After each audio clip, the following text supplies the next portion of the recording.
আসসালামু আলাইকুম, সবাই কেমন আছেন? এখানে দেখুন, এই মুহূর্তে গোল্ড মার্কেটে কি ধরনের অ্যানালাইসিস করছি। ফান্ডামেন্টাল অ্যানালাইসিস অনুসারে গতকালকে বড় ধরনের মুভমেন্ট হইছে ফরেক্স ফ্যাক্টরি ক্যালেন্ডারে।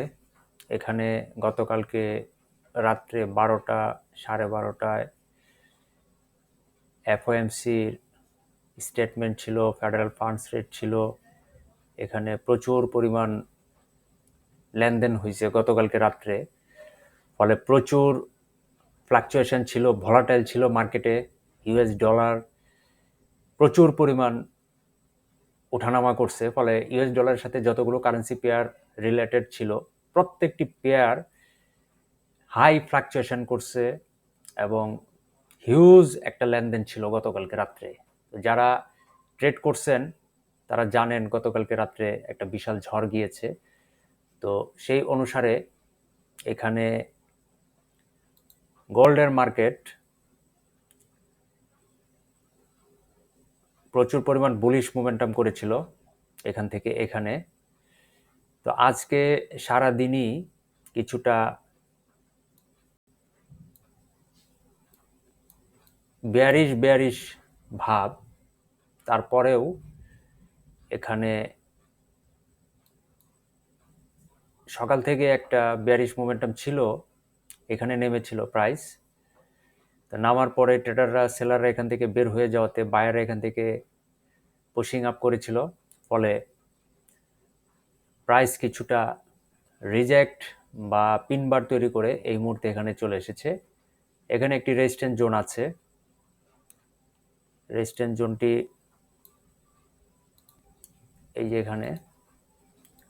তো এই রেজিস্ট্যান্স জোনটিকে কিন্তু ব্রেক আপ করতে পারে নাই। এর আগের যে বুলিশ ক্যান্ডেলটি ছিল, মোমেন্টাম ক্যান্ডেল হয়ে এখান থেকে কিন্তু দেখা যায় আপনার রিজেক্ট করে পিনবার তৈরি করে এই রেজিস্ট্যান্স জোনটির নিচেই সে ক্লোজ হয়েছিল।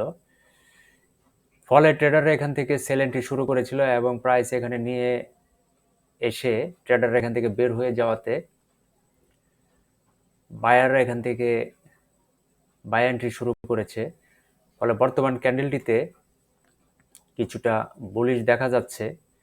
যদি রানিং ক্যান্ডেলটি এই রেজিস্ট্যান্স জোনটিকে full body bullish momentum candle দিয়ে ব্রেকআপ করতে না পারে, আগের ক্যান্ডেলটির মতোই এই রেজিস্ট্যান্স জোনের নিচেই রিজেকশন বা পিনবার বা টেল তৈরি করে ক্লোজ হয়, অথবা এই ধরনের ফরমেশন তৈরি করেই যদি এই রেজিস্ট্যান্স জোনের নিচেই যদি ক্লোজ হয়, তাহলে আশা করব ট্রেডাররা পরবর্তীতে এখান থেকে আবারও সেল এন্ট্রি শুরু করবেন।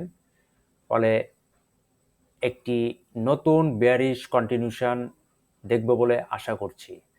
কিন্তু আমরা এখানে একটা ভুল করি, সেটা হলো প্রায়ই আমরা যখন দেখি যে মার্কেট এখানে, যেহেতু এখানে একটি সাপোর্ট জোন আছে, এখানে একটি সাপোর্ট জোন আছে, এই যে সাপোর্ট জোন, এই সাপোর্ট জোনটিতে যেহেতু সে টেস্ট করছে, রিজেক্ট করছে, ফলে ট্রেডাররা কিন্তু এখান থেকে বাই এন্ট্রি শুরু করবে। অনেক ট্রেডারই এখান থেকে দেখবেন যে বাই এন্ট্রি শুরু করবে এবং এই রেজিস্ট্যান্স জোনটিকে ব্রেকআপ করার চেষ্টা করবে এবং উপরের রেজিস্ট্যান্স জোনের দিকে চলে আসার চেষ্টা করবে, বা সেই ধরনের তারা চিন্তা করবে। কারণ যেহেতু এখানে তারা দেখছে যে রিজেক্ট হয়েছে সাপোর্ট জোনটি, আজকের এই বর্তমান ক্যান্ডেলটি দিয়েও রিজেক্ট হয়েছে এবং এই মুহূর্তেও কিন্তু কিছুটা বুলিশ মোমেন্টাম হচ্ছে, সেই জন্য তারা এখানে কিন্তু বাই এন্ট্রি করতে থাকবে। কিন্তু আমার প্রেডিকশন হচ্ছে, আমার নেক্সট টার্গেট হচ্ছে যে এখানে পরবর্তীতে একটি বেয়ারিশ মোমেন্টাম আমি দেখব আশা করছি। বেয়ারিশ টার্গেট আমি এখানে সেট করে দিচ্ছি, অর্থাৎ প্রাইস যদি বর্তমান ক্যান্ডেলটি যদি এই রেজিস্ট্যান্স জোনের নিচেই যদি ক্লোজ হয়, টেস্ট করে বা রিজেক্ট করে, বা এই ধরনের অবস্থায় এই ধরনের ফরমেশন দিয়েও যদি এই রেজিস্ট্যান্স জোনের নিচেই যদি